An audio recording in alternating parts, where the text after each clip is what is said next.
Добрый вечер. На часах 17:30. Это значит параллельно на 3 каналах в прямом эфире на Якутии 24 НВК, Саха, Мамонт и на радио Татим совместные агитационные мероприятия к выборам главы Республики Саха-Якутия. Единый день голосования, напомню, 9 сентября текущего года. Сегодня в эфире у нас в студии доверенное лицо кандидата на должность главы Республики Саха-Якутия Айсена Сергеевича Николаева, выдвинутого партией «Единая Россия». Василий Васильевич Ефимов. Приветствую. Добрый вечер, уважаемые жители Республики Саха-Якутия. Замечательно. Тема нашего сегодняшнего эфира звучит следующим образом: инновации в экономике Якутии. Начнем разговор именно с этого. Что вы думаете вообще об этой теме? Важно это, нужно это, инновации в экономике? Пожалуйста. Инновации в экономике сейчас, они на самом деле необходимы, потому что мы сейчас живем в очень динамично развивающемся мире, и идет острая конкуренция за кадры, за умы, за место на рынке. И Республика Саха-Якутия, она должна занять свое достойное место, и инновации, они в принципе применимы в различных отраслях. Это и промышленность, это и креативная экономика.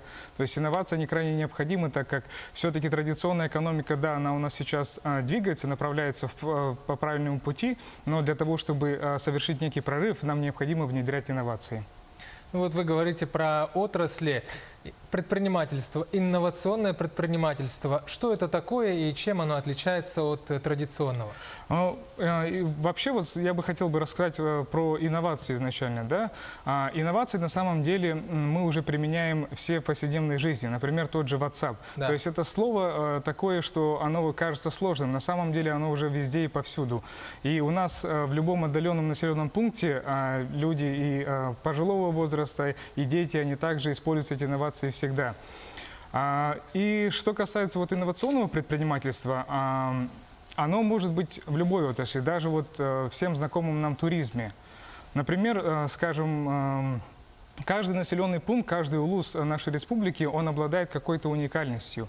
И эту уникальность можно предложить всему миру. Например, скажем, вот туристу из Москвы или из Сеула, который уже привык к какому-то комфорту, к новым технологиям, к какому-то режиму дня, им будет очень интересен тот опыт, если они приедут в Якутск, окажутся в быту традиционного сельского жителя, и они готовы за это платить. То есть в этом и заключается суть. То есть предложить потребителю что-то новое и на этом заработать. То есть это суть инновационного предпринимательства. Ну вот это касается туризма, вы подчеркнули. IT-технологии здесь тоже наверняка. Конечно, IT-технологии, безусловно. IT-технологии, почему они считаются сейчас достаточно таким перспективным направлением? Потому что они, по сути, не имеют границ. Ввиду вот наших особенных климатических условий у нас очень сложная логистика, и нам тяжело экспортировать какие-то свою продукцию. Да? А информационные технологии все-таки они не имеют границ. И тому подтверждение компания Майтона, чей вот косяк основной людей, которые работают, создают вот этот отличный продукт, который имеет своего потребителя во всем мире, не только в России, но и во всем мире буквально. 400 человек работает в Якутске. Вот, и, соответственно, это вот доказательство того, что IT-технологии – это правильное направление. Кроме того, у нас также, в части, вот если мы говорим с вами об IT, разрабатывается программа для детей, начиная с 7 класса. То есть мы, в принципе, уже двигаемся к тому, что мы начинаем готовить будущих инноваторов со школьной скамьи. Ну вот мы говорим о масштабах много. А где находится Якутия? На какой стадии развития, на каком этапе становления, внедрения инноваций и в экономике, и в IT, и в предпринимательстве инновационном? Как вы думаете? Ну, конечно, есть сейчас вот по сравнению с развитыми экономиками, у нас есть небольшой разрыв, так скажем, да, но у нас сейчас есть отличная возможность вот консолидироваться всем вот сообществом предпринимательским, научным, и инвесторов, например, также вот они должны быть обязательно для развития инноваций и сделать вот некий рывок. Вот если мы сейчас не предпримем и не будем вкладывать свои усилия в развитие инноваций, мы действительно можем отстать. Но сейчас у нас есть отличная возможность преодолеть этот барьер и быть конкурентоспособным не только на уровне Российской Федерации, но и в мире. Что нужно для этого, вот для этого рывка, как вы сказали, в этой отрасли, в этой области? Ну, для этого рывка обязательно вот нужно консолидированные действия. То есть для того, чтобы развивалось инновационное предпринимательство, крайне важно, чтобы были вовлечены различные стороны. Во-первых, это, конечно, предприниматели. Во-вторых, это инвесторы. Обязательно они должны быть и на различных этапах поддерживать вот этих предпринимателей.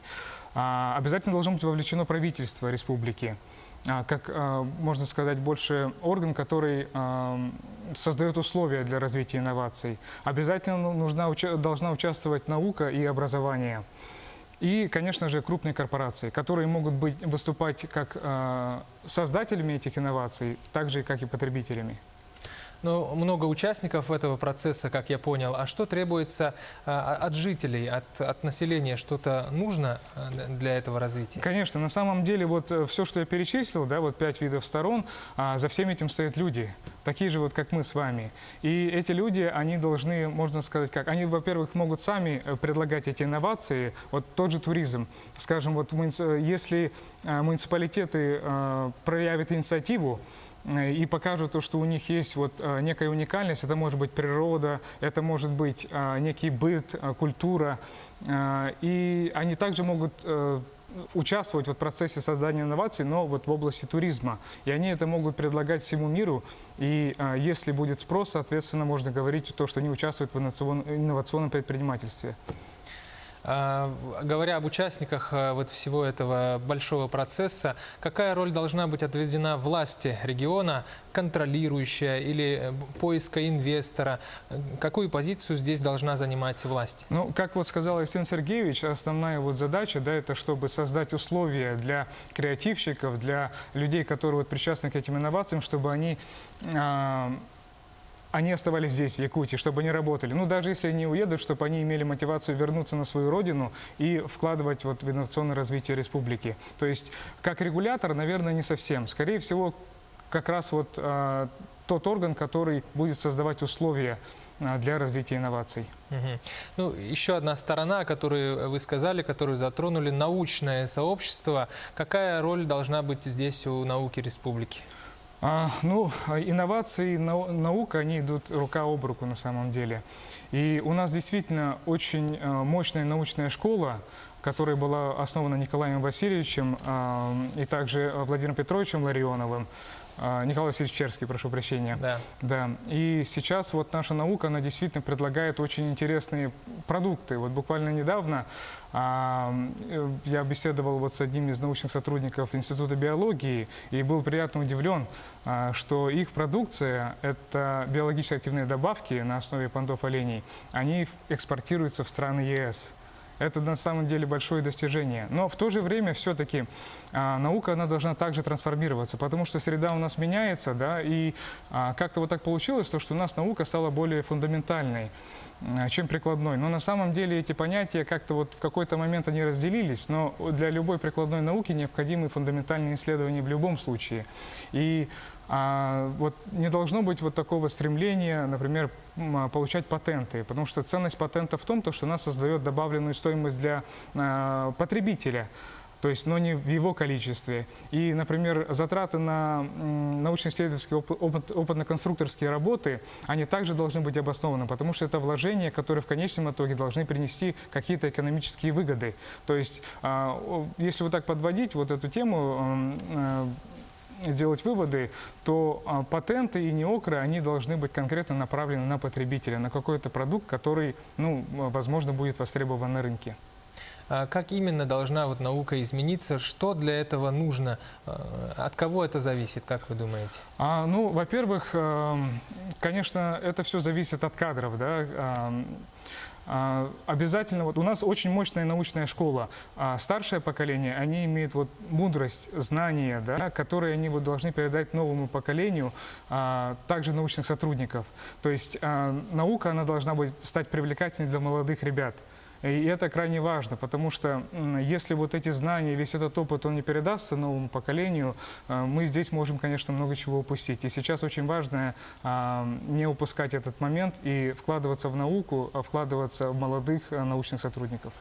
Ну, перейдем к конкретике. Какие можете вы назвать примеры инновационного развития в экономике? Какие есть передовые примеры сразу, которые приходят на ум? Ну, кроме, наверное, знаменитой Майтоны. Ну вот кроме Майтона, в принципе, информационные технологии это только часть, да, то есть нельзя вот делать вывод, что это только информационные технологии. У нас очень много в Якутии талантливых людей, то есть это обусловлено, наверное, разными факторами. Но вот лично моя теория, почему у нас так много креативных людей, очень много хороших дизайнеров, художников, потому что жители Якутии, мы живем в суровом климате, и мы видим очень большой контраст. Мы видим очень холодную, суровую, белую зиму, но потом наступает наше лето, плодородное, яркое, когда везде вокруг цветы и ягоды. И, видимо, вот этот контраст, он как-то некоторых людей, он мотивирует вот на творчество. И креативная экономика, на самом деле, это тоже очень перспективное направление, и это уже доказано. То есть у нас кинематограф, известно, он развивается стремительно. То есть в России уже есть такой бренд «Якутское кино», и мы на самом деле номер 3. Якутия, вот регион во всей России, и мы здесь лидеры. У нас есть такие замечательные режиссеры, как Владимир Мункуев, молодые талантливые. Есть режиссеры более старшего поколения, и они действительно творят очень такой конкурентоспособный продукт. И это доказано на практике, потому что фильм Владимира Мункуева «Уологото», он заработал 8 миллионов рублей при бюджете 2,5. Я вот уверен, что блокбастеры различные, они могут этому позавидовать, Голливуд может этому позавидовать. Но да, но, конечно, они ориентированы на местный рынок. И, кстати, вот суть инновационного предпринимательства в том, что ты работаешь на внешний рынок. Вот. И тут, конечно, бы хотелось бы дать возможность нашим креативщикам выйти на внешние рынки. Очень важное место во всей этой истории, как я понял, занимает человек. Откуда достать эти кадры, как их подготовить, что для этого нужно? Да, здесь очень важна, конечно, роль школы и роль университета, Северо-Восточного федерального университета, как самого большого, да, который находится в нашей республике.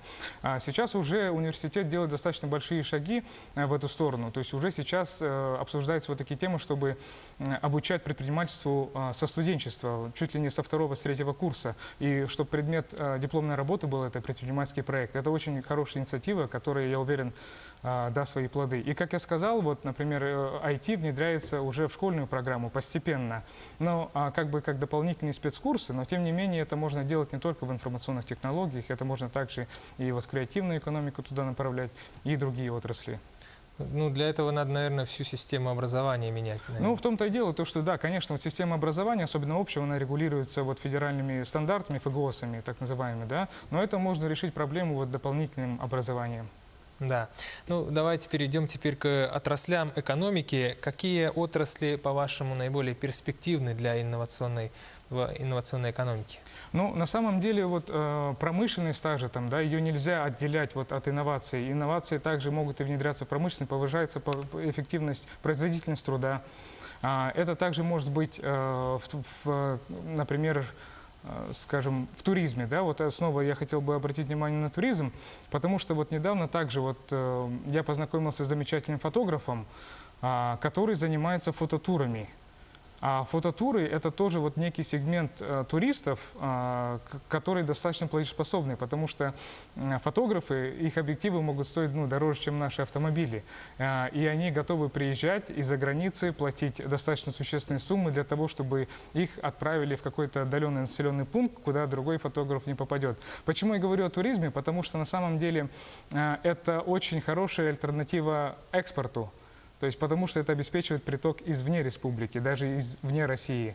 Соответственно, вот туризм – это как раз вот то направление, на которое можно вот обратить особое внимание.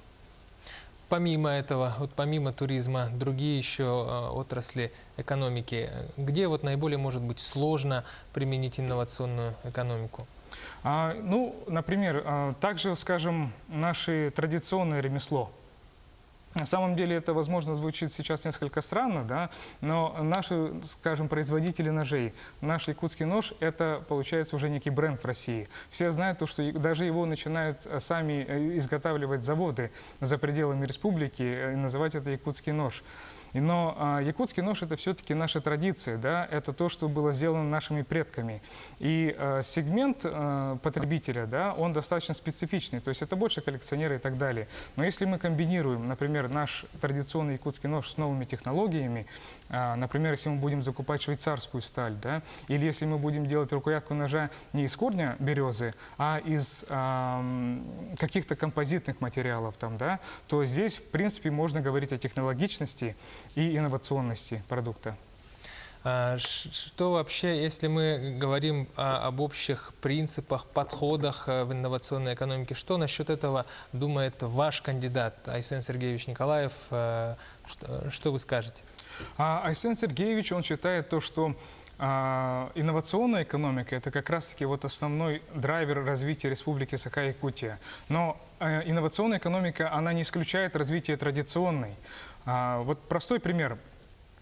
Традиционный бизнес, традиционное предпринимательство в течение 5 лет, оно может расти медленно, но верно, постепенно обеспечивая прибыль вот своему учредителю.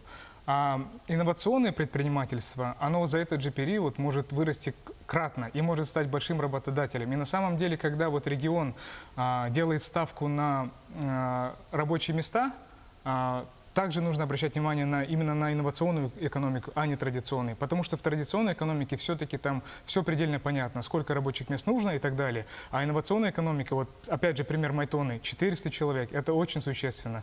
И вот наша сейчас основная задача – это попытаться повторить успех Майтоны, чтобы появились новые вот такие же светлые ребята, которые работоспособны и которые готовы предложить свой продукт внешнему миру.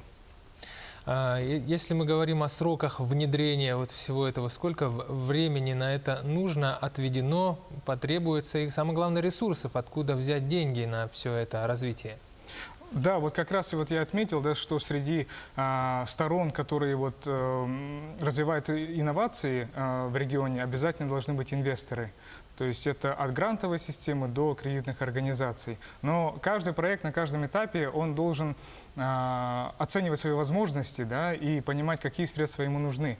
Но сейчас, на прошлой неделе как раз у нас прошла дискуссионная площадка «Новая экономика», которую вот инициировал Айсен Сергеевич.